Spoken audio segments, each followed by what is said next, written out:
观众朋友好，这里是大时局，我是袁成。中共玩弄了一个移花接木的手段，用上核峰会诓骗到多个国家领袖，在天津演一场反美大合唱。但天津不是主戏台，主戏台在北京，93大阅兵才是中共上演的主戏。中共想用阅兵活动向全世界灌输中共虚假的历史叙事，掩盖篡夺政权的事实，为中共的合法性涂脂抹粉，与中华民国抢夺中流砥柱的名号。一名亲历抗战的中华民国老兵直言，共军非但不抗日，还常常与国军发生冲突，他这辈子都不能原谅中共。此外，中共大阅兵是一种仇恨宣传，煽动民族主义情绪，中共借机可以更轻松地对民众实施精神操控，让统一台湾这个中共的执念深深埋进中国人的心里。然而，习近平如果真的与普京在北京同框，却在无意之中揭开了中共见不得人的历史疮疤。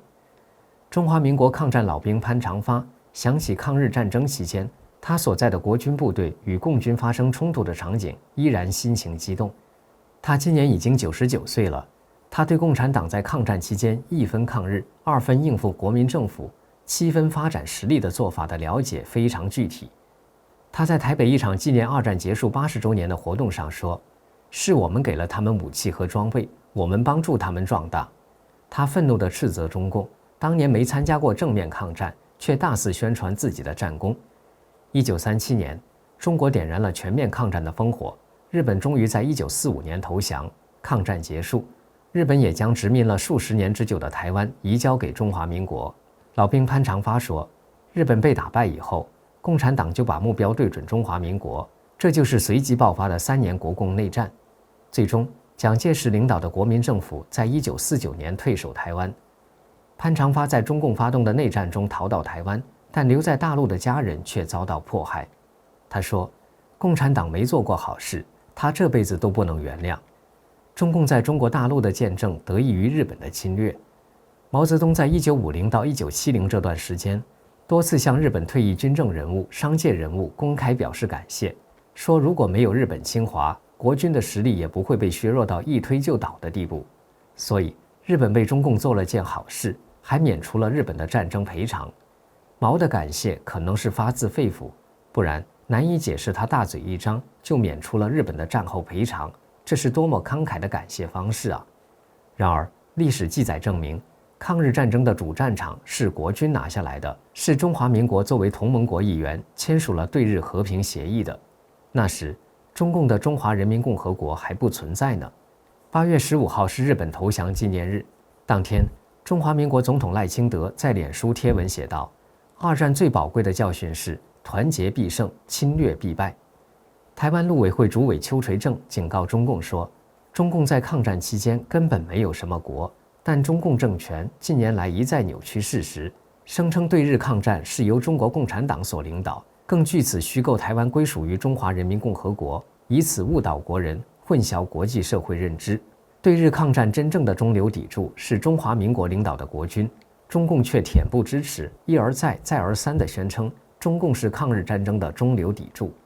8月19号，中共党媒《人民日报》的一篇网评文章强调了这一歪论。中共党魁习近平也多次强调这一歪论。中华民国国防部8月21号晚间在台北举办了一场纪念音乐会，表演者身着二战时期国军制服，背景影像展示了飞虎队。飞虎队是一支美国志愿飞行部队，曾加入国民党空军共同抗日。国防部在演出节目单中宣告，历史证明抗战是由中华民国领导并取得胜利的。中华民国政府已呼吁民众不要参加中共的阅兵式，这是为中共统一台湾的历史叙事站台。谁才是抗战的中流砥柱呢？台湾前行政院长郝柏村是另一位抗战老兵。2015年7月，他接受英国 BBC 中文网专访时指出，在抗战中，毫无疑问，正面战场是决定性，敌后战场只是一个补助性的。而且从比例上来说，抗战正面战场95%，敌后战场5%。他曾到过上海宝山淞沪战役纪念馆参观，发现那里对淞沪战役的描述99%都是假的，完全没有提到中日双方在战役中投入了100万人参战，其中中国军队70万人，日本军队30万人，并造成近40万人伤亡的事实。只是说有数支游击队向日本投掷手榴弹。他认为，中共对49年以前的抗战历史不但是隐瞒，而且是扭曲。郝柏村在抗战期间是一名炮兵，参加过1938年的广州战役和1939年的皖南战役，后来还随中国远征军开赴印度。他非常关心还原抗战历史真相，曾先后3次到访中国大陆，走访当年抗战遗址。2013年，郝柏村还发表了一本书，名为《郝柏村解读蒋公8年抗战日记（1937至1945）》。在新书发布会上，他公开强调说，8年抗战是蒋委员长领导的，没有第二个人。他说，在8年抗战期间，没有一位国军将领向日本人投降，也没有国军军队被日军俘虏，有的只是全体阵亡。郝柏村指出，中共打国军的远比打日本人多。中共党魁习近平很可能主持今年的93大阅兵，他还邀请俄罗斯总统普京前来。普京如果出席，更揭开了中共另外一个疮疤。中共所谓的抗战，目的是扩充前苏共地盘，完全是一种卖国行为。中华民国权威历史专家指出，中共说自己在77事变前已经抗日，这只是为了完成共产国际的使命，与国民政府争夺地盘，抗击的是国民政府。所谓东北抗联，是中共奉苏联指示建立的武装组织，意思就是武装保卫苏联，最后并入苏联红军88旅。1931年9·18事变后，11月7号，中共在江西瑞金宣布成立中华苏维埃全国临时中央人民政府。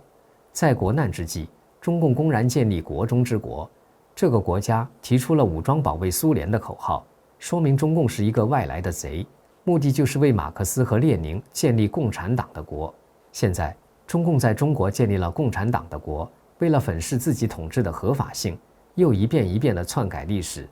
与中华民国争夺抗战话语权。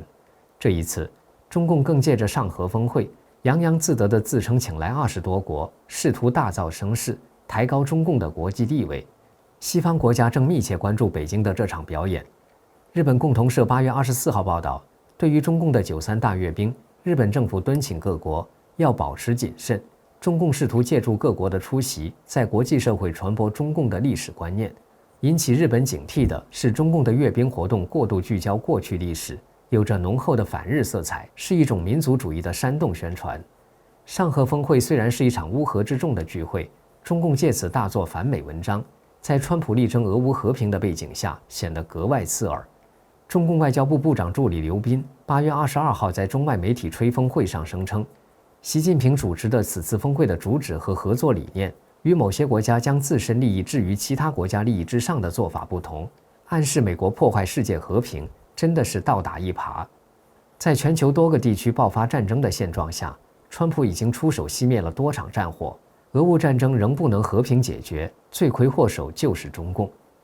乌克兰总统泽连斯基已经明确拒绝了中共作为俄乌和平协议的安全保障国。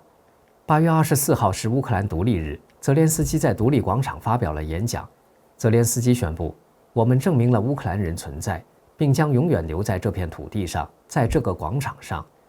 中共还想挑战美国的金融霸权体系，试图在上合组织成员国、观察员国和对话伙伴国减少对美元的依赖，用不值钱的人民币作为交易货币，实现中共对这些国家的金融和经济控制。中共在南海的扩张行径，不但让西方各国联合起来，正在加紧围堵中共，就连表面上不得罪中共的越南也发起了反击。美国知名智库战略与国际研究中心8月22号发布报告，最近的卫星图像显示，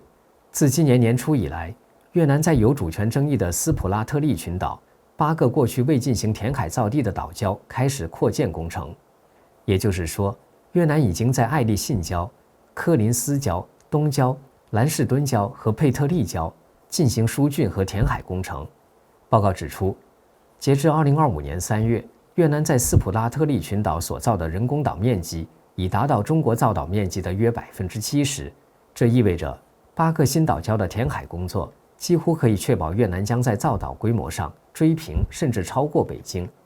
中共一心要争夺抗战话语权，篡改历史叙事，却无法毁灭真实的历史记录，也抹杀不了抗战老兵的记忆。中共在93大阅兵上想刷一下存在感，秀一下肌肉，却只是搞得北京城鸡飞狗跳，也让中共的疮疤再度大白于天下。9月3号可能不会成为中共耍威风的日子，而是中共衰亡的记录。这里是大时局，感谢您的陪伴与思考，请订阅、分享并打开小铃铛，一起在动荡中坚守真相，在黑暗中点燃希望。